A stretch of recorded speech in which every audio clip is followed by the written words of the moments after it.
in that limbo. She didn't say, because the moment I was talking to her before she was brought back, and I heard her say, I am tired.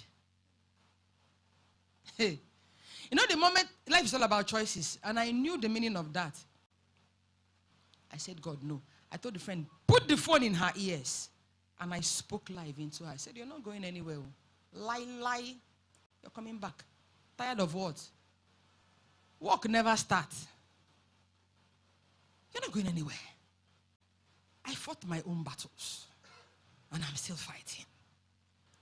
So these are the men. God is raising eunuchs.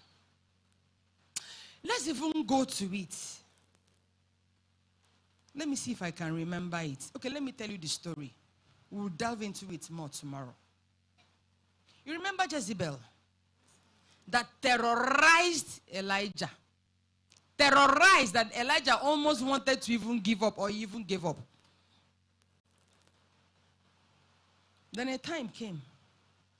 Prophet Jehu, if you read the Bible well, had prepared, marched on to go and kill Jezebel. You know Jezebel? Oh, very beautiful woman. Oh, the way the Bible described it, we'll delve into it tomorrow. Jehu, anointed prophet to the teeth. The moment he got close, he said, who is on the Lord's side? He couldn't move ahead. He didn't have what it takes to kill Jezebel. Anointed prophet. No do the work where God no send you. And immediately he said, who is on the Lord's side? 3 eunuchs appeared. They were the ones that pushed Jezebel. God is making those eunuchs. We'll delve into it. Let the Holy Spirit give you understanding. There are realms and there are realms. It's not this thing we are doing here. Jehu couldn't kill Jezebel. It was 3 eunuchs that has been consecrated unto the Lord. And the Bible didn't say they were men or women. God is raising eunuchs. God is raising eunuchs because the battle is fiercer now. and you're comfortable. The battle is fiercer now. Women are taking over. See what is happening in America. So God forbid Kamala wins. God forbid. The devil is also raising women. Yes. And we are complacent. I don't want, is it this one? Pastor? See, you don't need to be a pastor's wife. No. I'm not a pastor's wife. Oh. My husband is not a pastor and he's not going to be a pastor tomorrow. I don't need to be a pastor for me to spread the word. But God is cooking men. If you know what the devil did in America, you didn't see this in America. The same America, Charles Finney. The same America, John Knox. Do you know what the devil did? They were busy doing revival, capturing the men and the women, and the devil went to their infants. As they were giving birth, the devil was capturing them. You know, I've talked about the Catholics here. We recited, me and you now, we recited the catechism. The devil went, as they give birth, he will capture them and began to groom them. Because the devil knew, I can wait for 20, 30 years. These men are going to be captains of industry. And began to groom them into his cult. They are the people that are scattering America now. Generational catastrophe. Now, a whole generation, where do you start? And that's why I tell people, I don't call my children Gen Z. Oh. They are not Gen Z because they'll begin to manifest like Gen Zs. They are a chosen generation, a royal priesthood, a holy nation. Don't follow the world and copy the world. They call you, said, is it not what is trending? You will trend and trend into hell. I am a nonconformist. I say it boldly. Even the Bible said, do not conform to the things of the world. I don't follow the crowd. Gen Z, they talk. I don't use that word. I don't. Because you will use it to diffuse the features of Gen Zs. It will begin to manifest in your house. And you will not be wondering what is happening to me. You didn't know that you've opened the gate for the devil to come in. Next slide. So ask yourself, what are you diffusing? Keep asking yourself that question. Because purging has to be done. Because if it doesn't happen, you will keep diffusing nonsense. And you'll be wondering what is happening to you. No man is coming to you. Let me give you this small testimony. Please, slide. I'm sorry, the Holy Spirit is moving. I can't even follow that slide. There was a girl. We had a meeting in our fellowship. And after the meeting, she called and said that she wanted to see me. She didn't meet me in Unizik, in SCM. I said, what is it? That's, long story short, the mother is a witch. She has been doing all manner of catastrophe. From their father, she even locks them up in the police station. All manner of things. And the adult brother told her, go and look for a woman that will bless you. And I don't know, they sent her to me. Hey, I said, see me, oh God, I never finished to fight my own battle. Another person battle. At some point I was afraid. I was like, because the thing she told me, I knew that what she was asking me was, we are going into warfare. But don't go into the one God didn't send you. So I prayed about it and God said, I sent her to you. And I thought, okay. She even said that when men come, for whatever reason they disappear, it's as bad as if she gives her mother money. If she transfers money into her mother's account, she will have an attack. Yes, it was that bad. And she came and I told her, you know what? This goeth not out, but by fasting and prayer. We will go on a 3 days journey, only water. You know, there are some things that if they're pursuing you, even if they tell you to go on 24 days dry fast, you will do it. We started the journey. The first day, I told her, be vigilant. I am not a prayer contractor. God will reveal things to you and can as well reveal to me. So it mustn't only come from me. The first night, while praying, I saw a trance. She was tied on a tree in a thick forest. After prayers, I shared with her. I asked her, did she see anything? She said no. The second night, I saw her in the same position, but the rope was a bit loose. She was struggling. The third day, because we pray around 9 o'clock, I called her. Her phone will ring, she won't pick. Her phone will ring, she won't pick. The third time, but we could chat. And I was tired. The third day, she told me, can she take some fruits? I said, no problem. But I went ahead. Only water. So I told her, you know what? Let's go and sleep. We will get back by 12 because... And why I didn't want to do that 12 thing because I was very tired. I might sleep because I was working in the bank then. So I go to work, come back, continue. So I was wondering what was happening, but I knew that they know. I knew. So I went to sleep in my children's room because if I had slept in my room, I would have slept off. And that was what the devil wanted. 11 o'clock, I heard somebody tap me. I woke up, I jumped out. I went to the parlor. I called her again. He rang. She didn't pick. I said, no way. I said, no way. I knew it was a battle. I just said, Father, what do I do? I just said, switch off your phone and switch it on. I switched off my phone, switched it on. Called her again. He rang. Before he wanted to now cut, she picked. I said, what happened? She said, that time I was calling her, she had a dream. She was in a house. She had locked the doors. She locked her door, locked everywhere, opened the window, and told the gate man to lock the gate. As she turned, somebody held her. She started struggling. So she said she felt maybe a policeman wanted to rape her because that was the experiences she had had when the mother locks them up in the police station. So while she was now struggling, she now turned and looked and saw the face of a woman. She was like, look. So as soon as she saw the face of a woman, her phone started ringing in the dream. At the time her phone was ringing in the dream, I was calling her in the physical. She was struggling. By the time she broke loose and rushed and picked her phone, she got up, her phone was ringing. She opened her phone and picked it up. We prayed.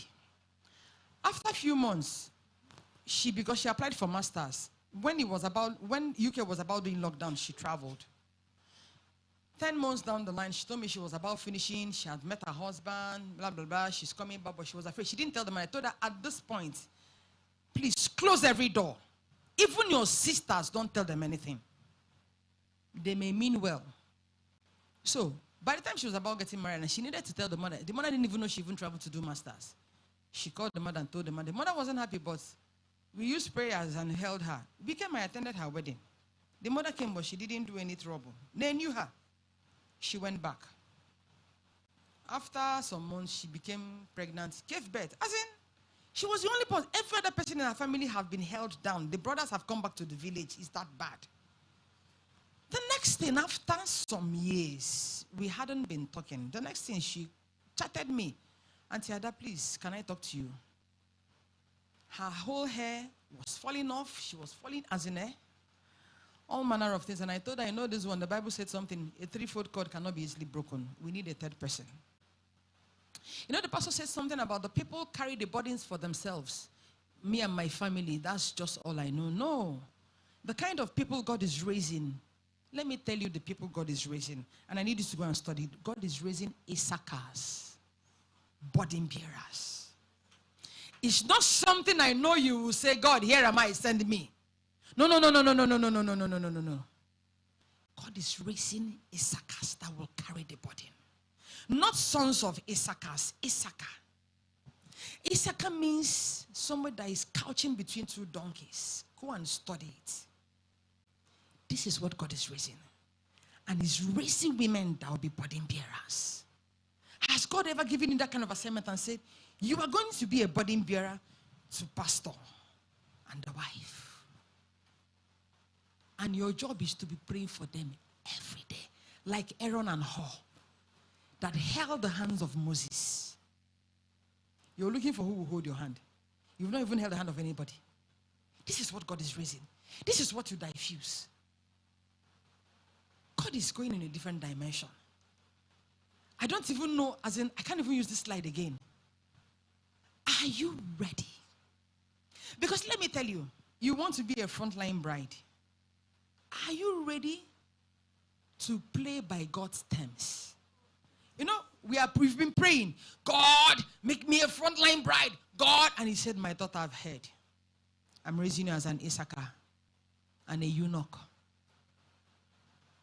You must bring something to exchange. Is it not? You must bring something because it's a transaction. And God is saying, this is what I'm making you. What are you bringing to the table? Hey, you say, God, I love sleep a lot. Oh, I sleep a lot. Me, I love sleep. I like to sleep. But you know, when jungle mature, you cannot, it's not possible. I say my children will come to my bed. They won't wake me up. They will just come. Mommy, my tummy is paining me because they know I will hear. I am not telling you, they will not wake me up. 2 days ago, one just walked in. Mommy, my tummy is paining me. I said, okay, do you know what? Go and drink water. I laid my hands on the tummy, spoke to it. Don't worry, by tomorrow morning. I didn't know I was sleeping. My daughter in the university has called me by 12 a.m. And I picked. And I'm like, why did this girl call me? She couldn't sleep something. I prayed for her. And I went to sleep. And I was wondering, why was I awake? It's not like I am always awake by 12 a.m. But why would she call me by that time? Because she knows. If she calls, I will answer. They are the ones that give me timing. They don't follow my timing. And that's God. He can call you anytime. My spiritual father has called me by 3 a.m. and I woke up. I can't even imagine myself. I love sleep. What made me wake up? They can call that time because they know I will answer. Are you ready? Because we talk about intercessors. Intercessors are not people. Intercessors are burden bearers. I need you to know. They're not just people that pray, that loves to pray. No. If you know what an intercessor is, I'm sure you wouldn't want to be that. But if it is tied to your destiny, you will grab it with two hands. Intercessors are burden bearers. The one will concern you. The one will not concern you. You just carry it on your head. Sometimes you'll be wondering, am I even normal? But I can't be normal now. It's not possible. You can't be normal. So what is your brand? Your brand is your exclusivity. Or maybe you think we're going to talk about business and career and all that. What was Deborah's brand? Deborah had an exclusivity, right? Anna had an exclusivity, right? Ruth said, I'm not going back to anywhere. She made a choice. Oprah made a choice. I am following you. Not even knowing where she was going. Can you imagine? God so honored her that from her lineage came what? Jesus. Because she chose that exclusivity. Because you have to make a choice. That is your brand. That is your brand. Brands are not made in the billboard like when you see wonderful. Brands are made in the boardroom, in the inner chamber. You go into a discussion with God. This is what I want to be known for. Simeon was that blind man that was waiting for the birth of Jesus.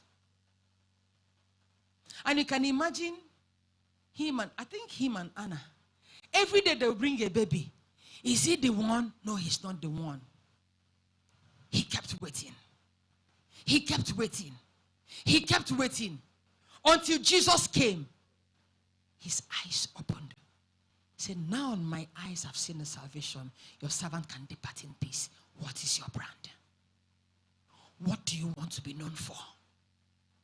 Don't go and if you copy somebody, you're not a masterpiece again. Remember, you are God's masterpiece. God has deposited in each and every one of us an originality that nobody else. Somebody can be close to you, but not exact. So don't go and copy. Maybe when it comes to business, somebody is selling pure water, you start selling pure water. Stay at the place of prayer and ask God, tarry there. I want to know. Then I want to shock you. Remember the hall of faith. You know, we talk about Abraham, the people that they asked God for something and they got it. Wonderful, right? Wonderful, right? You can be asking God for something and God gives you. You're so sure. Your faith is so sure. But do you know the main heroes of faith? Those people that believed until their death. They didn't meet it. They didn't see it. So meaning death was not a barrier. I could be asking God for something. And it takes 10 years. Does not mean, you know, if we say, maybe God doesn't want to give it to me. I can imagine how strong their faith was. Their faith was stronger than those ones that got their own. They held on unto death. They held on. They didn't see it. They held on. But do you know, even in their death, God honored those prayers, but they didn't live to see it. How far can you stretch? That's what the Holy Ghost is asking. How far can you stretch? You know rubber. As you stretch rubber, it becomes what? More elastic. How far can you stretch? When you get to your limit, then God steps in. That is why you begin to see men like Joshua Selman. You'll be wondering, is this man a human being? They've stretched themselves beyond their limits. And God has taken over. You have not even done a little and you say, God, take over. Now, you will do your own now. You can't be that lazy. God has given you brain so that you don't disturb him. How far can you stretch? What brand do you want to be known for? I saw a billboard one day that says, fashion fades, but style is eternal. What is your style? And I believe in that word because fashion is what everybody does. But let's even be realistic. Shape fashion, it comes and goes. But style is, I wear this dress. Somebody goes tomorrow to wear it. It doesn't fit the person because you don't have my shape. Is it not? It sticks to me. It's my originality. That's why I said you can't have a copycat. You can't have a carbon. No, it's not possible. So many people have told me, Ada, I can't even try to even shave my hair like this because it won't fit me. But I like it. You know, that's people, I like this. You do what people do. You conform. But I can't even do it. Some people will go ahead and do it. They look like what I don't know. You can never look like me. It's not possible. So if you understand that you're God's masterpiece, stay in the place of prayer and say, God, cook me. Cook me. Until you're done with me, I'm not leaving this place. Which two women did Jesus honor with his presence when he resurrected? Can somebody tell me? Let me even know whether we study our Bibles well. And who? And who? And who? If you're sure of it, raise your hand and stand up and say it.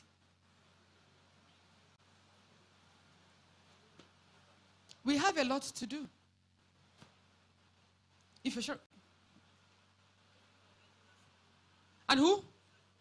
No. Let's not waste our time.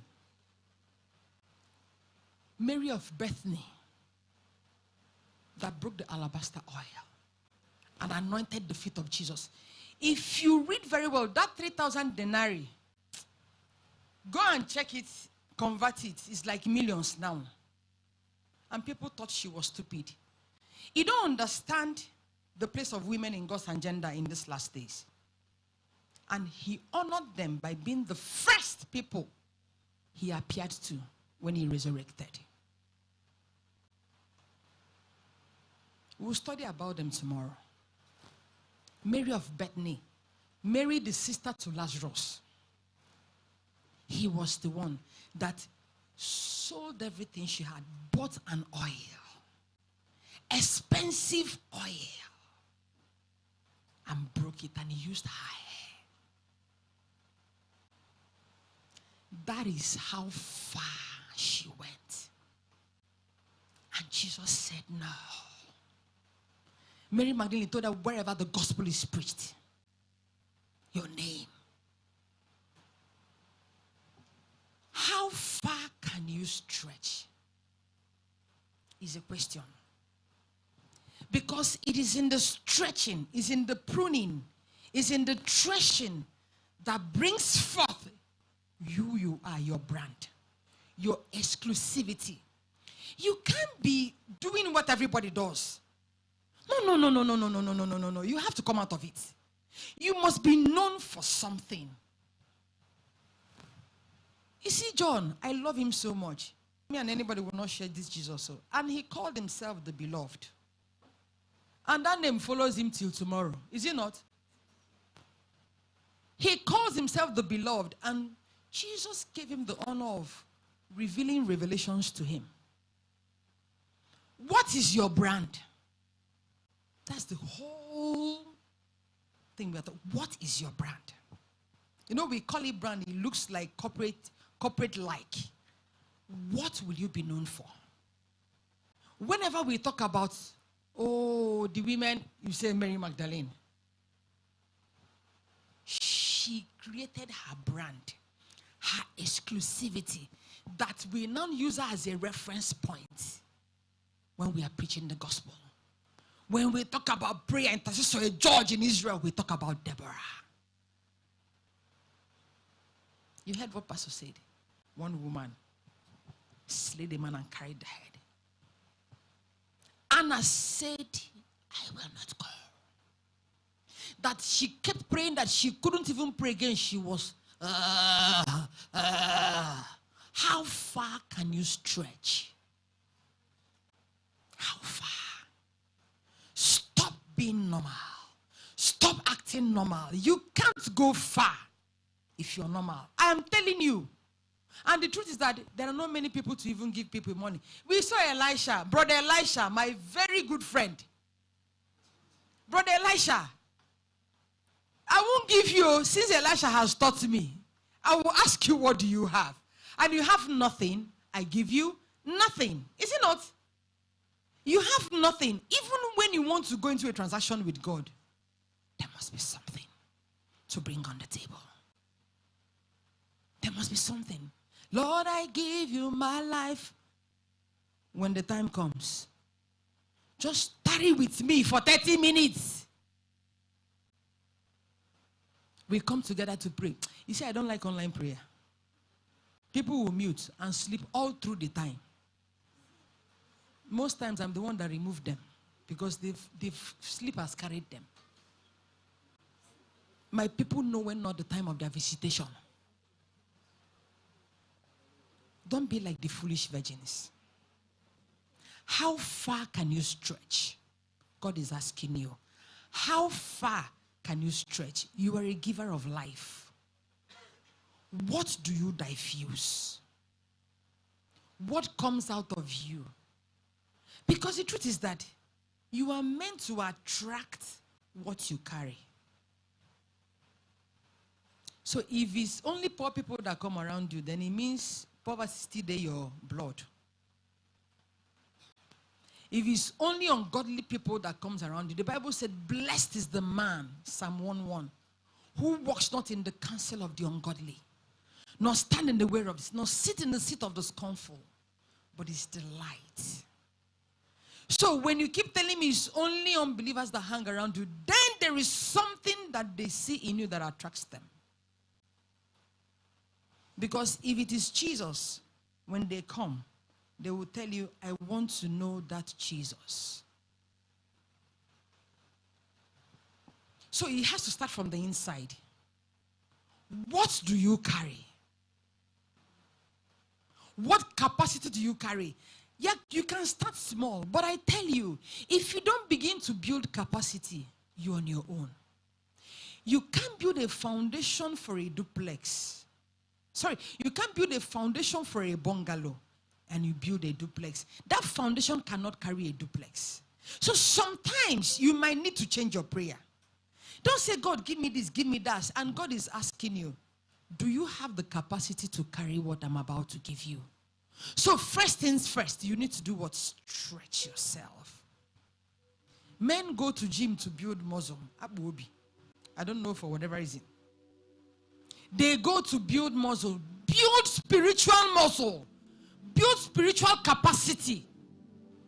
Don't sleep away your time or chat away your time. How far can you stretch? You need to be sober if I were you. How far?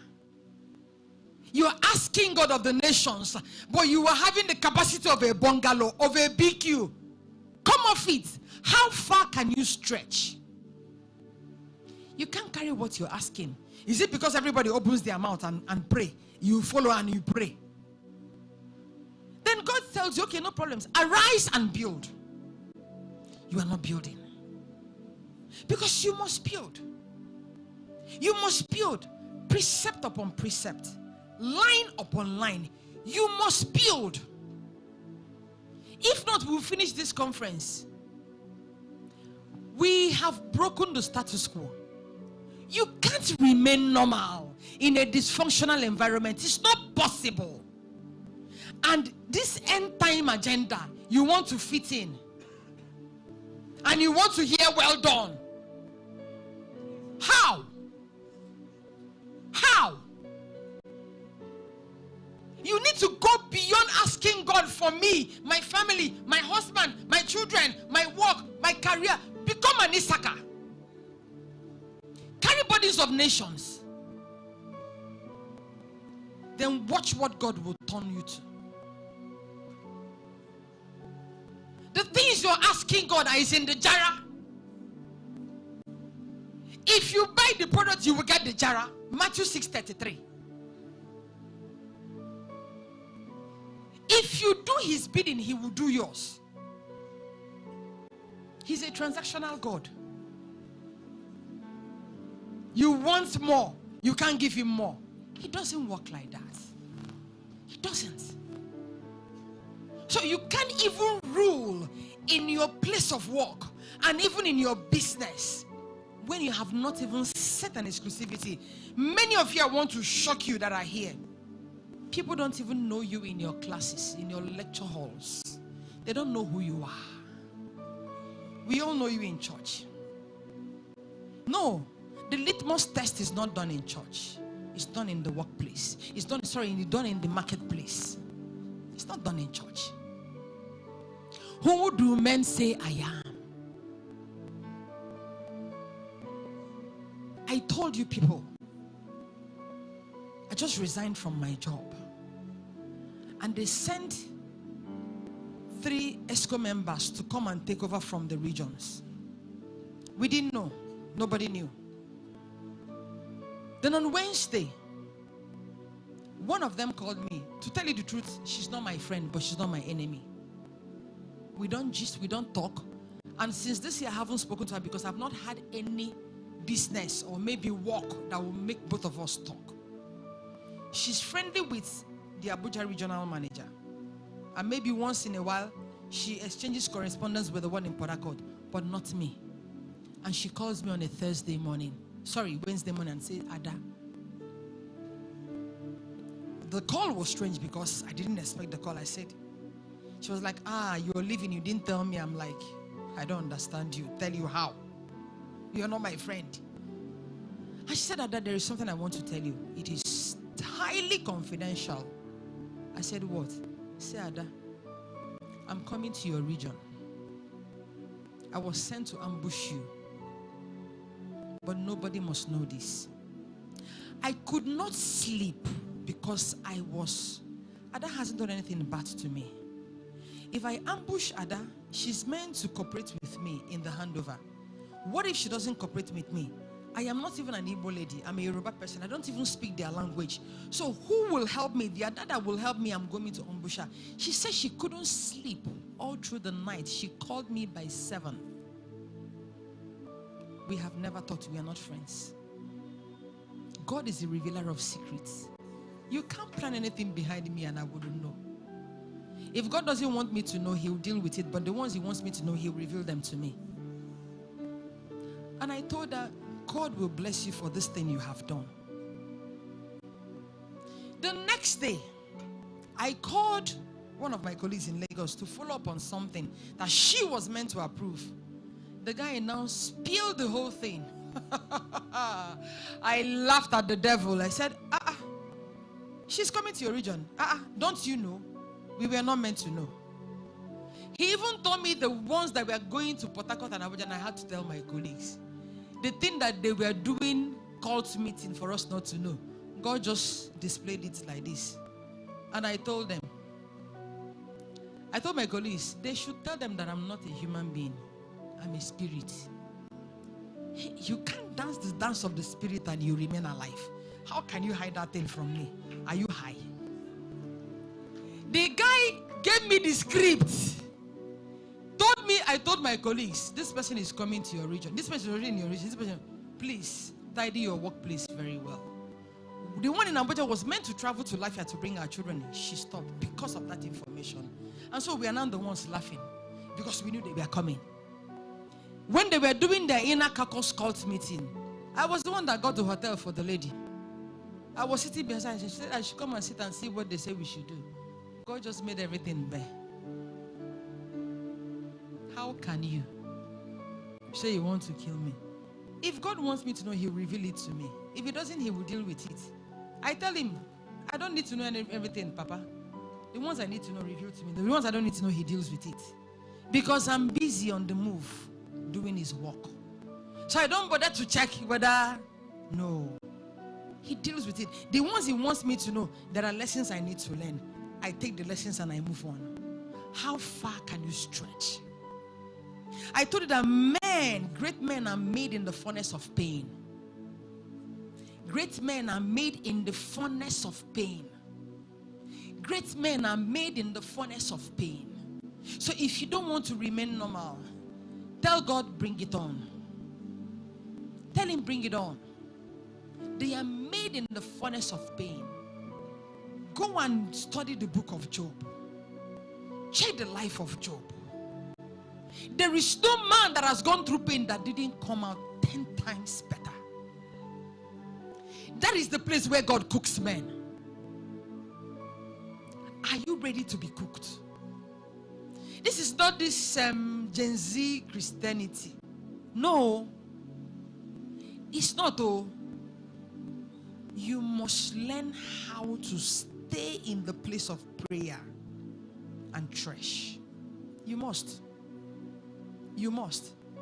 If you want to be a frontline, you must learn how to step back and allow God lead. Because when you're carrying Jesus, then you walk on royalty. If you're not carrying him, you're a nobody. Remember the cult, the story of the cult. When you carry Jesus like a madman, you will walk in royalty. Because even if they wanted to drop money on the floor, it was for the cult. Even if they wanted to drop houses, it was for the cult. Even if they wanted to drop anything, it was for the cult. Because they were seeing who? Jesus. Let them not see me.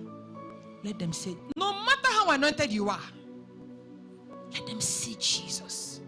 The Bible said that when the disciples came out, they said of a truth, this man have been with Jesus.